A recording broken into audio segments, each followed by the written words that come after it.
Hello and welcome everybody. My name is Melanie Dizon. I'm with the Davis Phinney Foundation and I am here with Jenna Didal, the Director of Programs and Outreach. How you doing, Jenna? I'm great. How are you doing? Good. Well, we're really excited about this new initiative that you've been leading. And I want to hear about it today. And I want everyone in our community to learn more about what is this thing that we're doing and why are we doing it? So if you could start us off and tell us what it is and what people need to know about it. Yeah, so today we're talking about the Healthy Parkinson's Communities Initiative. So hopefully that name already starts to tell you a little bit about what it's meant to be. And really, this stemmed out of our work really creating the Victory Summit event, which probably many of you watching have heard of it, have seen it, and maybe even started to attend those that we're doing online. But when we were able to do them in person, one of the coolest things that would happen is we would go to a place and we would meet all of the really incredible leaders in that place that were helping make it great for people living with Parkinson's. So that was, the people leading the local organizations. It was the people leading the local boxing classes and dance classes. It was people living with Parkinson's, care partners, all of these people.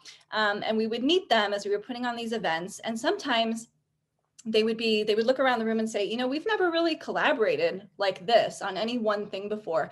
This is really cool. And having them be in the room, there would be all kind of conversations that would come up. And as we would leave, sometimes they would continue those conversations and start trying to work on big problems in their community, like trying to figure out how to get an MDS to come to their community, or figuring out how to create new classes or change their schedules or get transportation. So we really were inspired by those kind of convenings of the people in your neighborhood that really help make Parkinson's, make it easy and to live well with Parkinson's, and thought, maybe there's something here where we could help facilitate this more.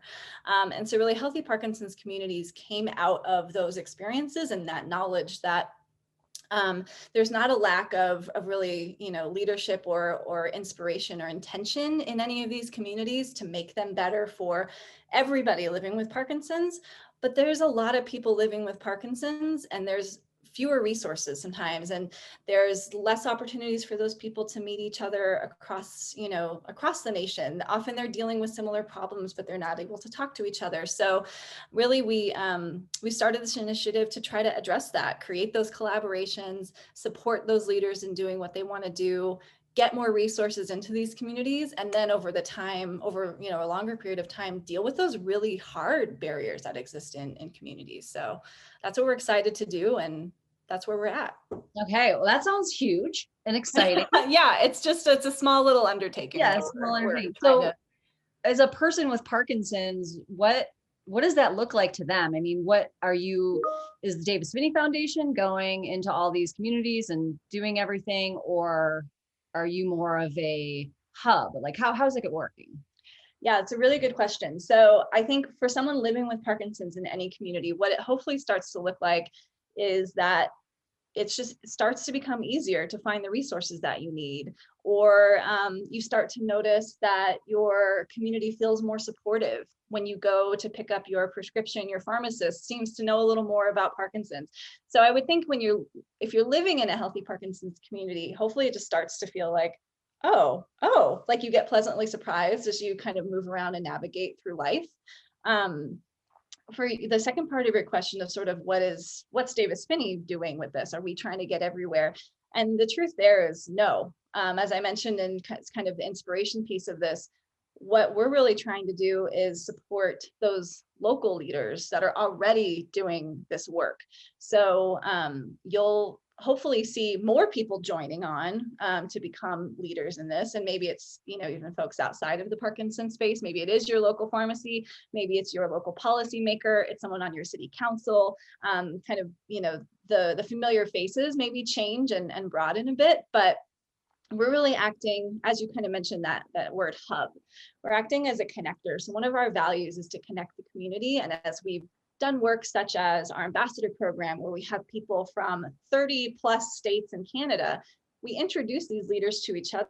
And actually, sometimes the best stuff happens when we just sort of step back and let them connect and learn with one another. So that sort of peer learning and exchange is part of that hub. And the other thing that I think we've realized we can really bring value to is creating resources that are sort of resources and tools that anybody can use. So we've done that for individuals and families living with Parkinson's. And now we want to do it also for those leaders who are trying to solve these big problems. So what are the questions that we might get from a lot of different places that maybe we can start to answer, or at least create a space where peers could answer it with each other, and really kind of creating those opportunities. So, we're not going to be creating kind of satellite offices. We're not going to show up everywhere.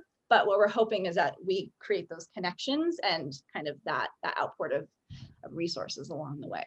Okay, cool. So I know that CACs will play a big role. Can you tell people what a CAC is and how they're going to operate?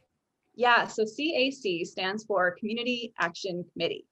And that, again, stemmed out of our work from Victory Summit. So that group that I mentioned, all those movers and shakers, all those people working in different spaces to make your Parkinson's community as good as it possibly can be, those are your CAC members. So we have a few CACs that have come out of Victory Summit events. So in Baton Rouge, in Nebraska, in Albany, and more that are kind of coming down the way. And so if you've attended any of those events, you've seen them hopefully come on the screen and wave, and they're your people. They're the people in your neighborhood, and they look really familiar. And so what's interesting with CAC, so Nebraska has been a really interesting example. So we started to put together one CAC in Nebraska with Nebraska's filled with some really motivated, amazing people.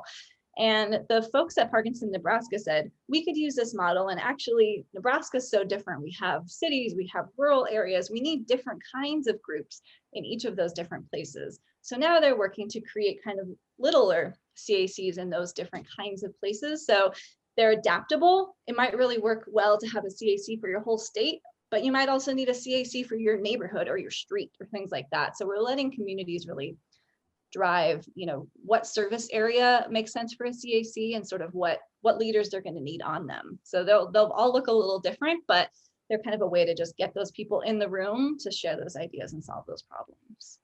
Okay, so in the picture of it, I see DPF is sort of the hub. And then we have places all over the country. There could be one in Rhode Island, but there's 5 in Nebraska. And their CACs are not only talking to us, and we're not only providing resources to them, but they're talking to each other. And they're like, oh, hey, we're going to put on an event in northern Nebraska. How could we collaborate, right? Like maybe we could have satellite events in our own Nebraska communities all on the same day, right? That could be It could be things like that. And also, it can be things like, we got a grant to reach out to Spanish speaking people in our area. Who else has done this successfully?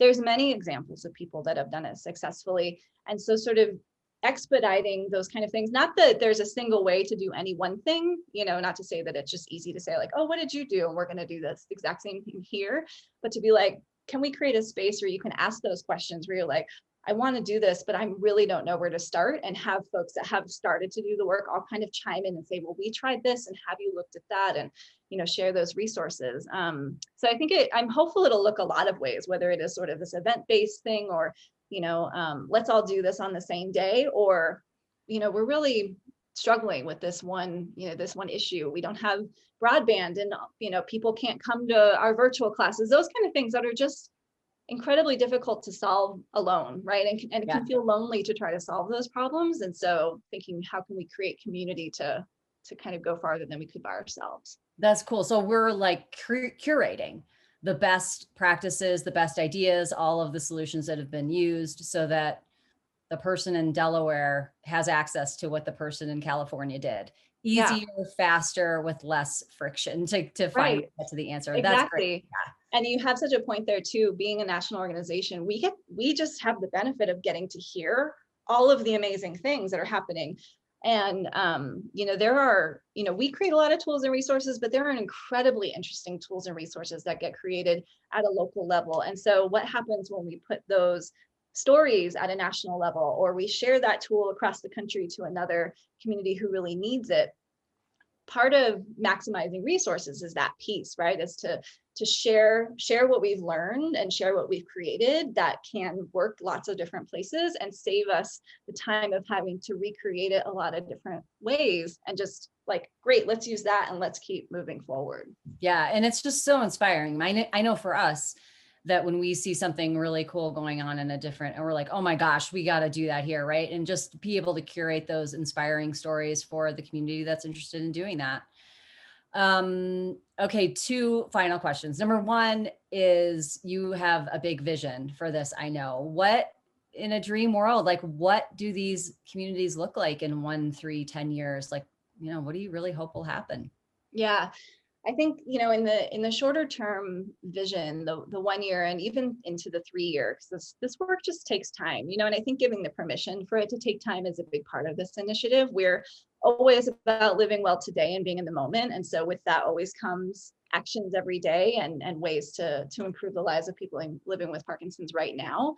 But as we kind of blow up that and think about what does it look like in the long term, I think in 1 or 3 years, I hope that there's a CAC in every single state or multiple. And, there's a place where you can come and say, like, well, what's happening in my neighborhood? And if you're a person living in that area, you can see who's on your CAC, what they're doing. If you're the kind of person who likes to volunteer, who likes to get involved, who's a leader, but hasn't really had a place to do that, maybe you can raise your hand and help them in that work.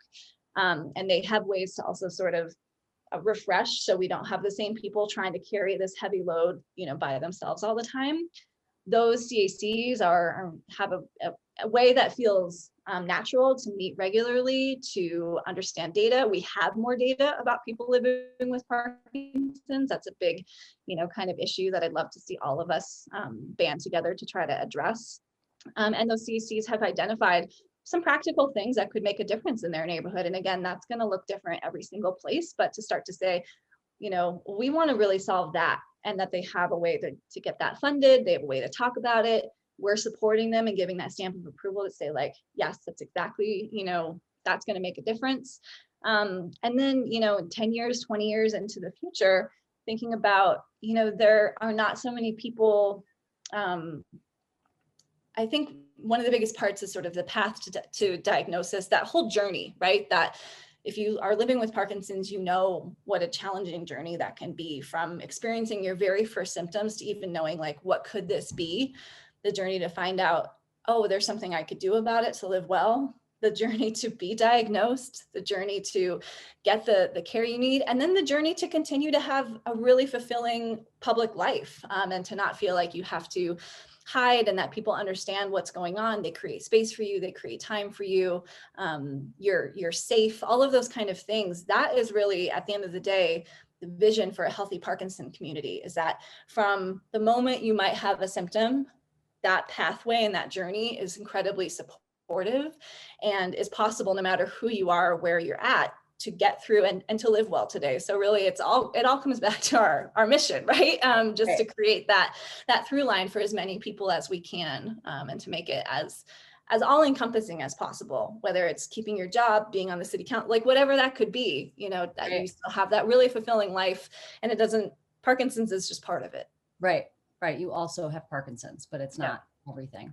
All right. So if people are watching this and want to get involved, what do they do? So there's a few different ways you can start to get involved. So if I described a CAC and you're like, I want to be one of those people, I actually want to start a CAC. I'm going to that's kind of that high level, I'm going to take this on.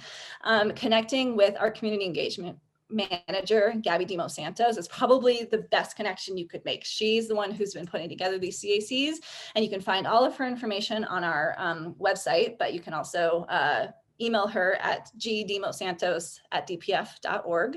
I will put that in the show notes. Great. Because that's a long last name, right? I was like, I'm not going to spell it all out here. So that's one way to get involved. Another way, if you're just kind of like, this seems cool and I'm curious a little bit about it, I'm not sure if I'm the right person to get it started, but I want to keep an eye on it. We're going to start sending out a Healthy Parkinson's Community monthly newsletter. And so you can go again onto our website. You can actually go to healthyparkinsonscommunities.org. That will take you right where you need to go. And you can sign up for that newsletter. And we'll send out monthly updates about, what kind of new resources we have going on, stories that we've come across, success stories, external resources, all that kind of stuff. So you can just kind of keep an eye on what's going on.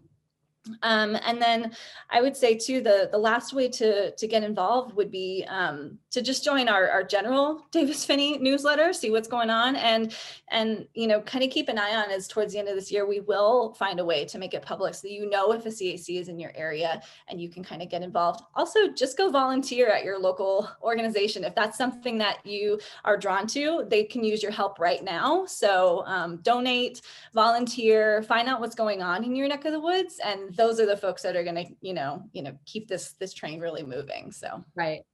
Awesome. Well, thank you so much. This is super exciting. I know this has been such a long time coming, and we're really excited to launch it. So, and thank you, Jenna, for spearheading it. It's just been really fun to watch, and I can't wait for everyone to get involved. Yep, me too. Cool. Thank Bye. you. Bye.